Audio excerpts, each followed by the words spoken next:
what we are promised in the New Testament is immortality as a gift, but it's an immortal physicality.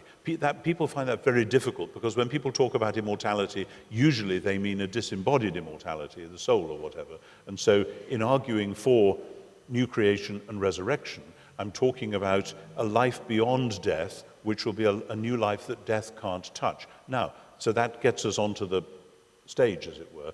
What will that be like? We don't have any great descriptions of it, except that in Jesus himself, what we see is this strange, in biblical language, coming together of heaven and earth.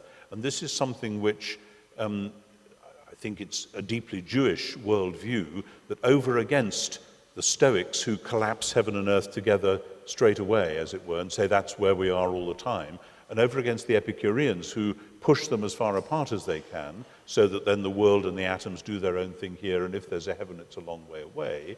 In the Jewish and biblical worldview, which comes through into the Christian worldview, heaven and earth kind of mysteriously overlap. And the overlap can be seen in certain key moments, in certain memories, in certain hopes, in certain texts, and then supremely, the Christians say, in Jesus himself. And this generates a different kind of metaphysic, it seems to me, where God's space and our space really do come together in Jesus. And that's what then generates a new sort of life, which in the Gospels, in Matthew, Mark, Luke, and John, the books about Jesus in the New Testament, we see all sorts of new possibilities. We see life being given a whole new color, a whole new shape, a whole new dimension, and those are seen as pointers to the new creation, how it will be. And if we stop and think, do I just want to go on and on and on doing the same things over and over again to all eternity, then yeah, that can seem pretty boring.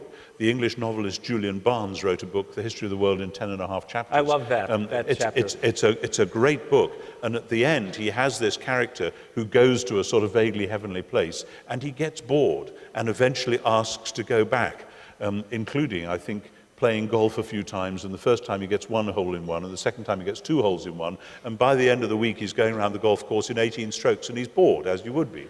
I wouldn't mind doing it just once, but that, it seems to me, ignores what we know, if you take Jesus seriously, what we know about God as creator and recreator, that there are infinite possibilities, just as there are infinite things going on in God's world in terms of the vastness of space, the tiny flowers, etc.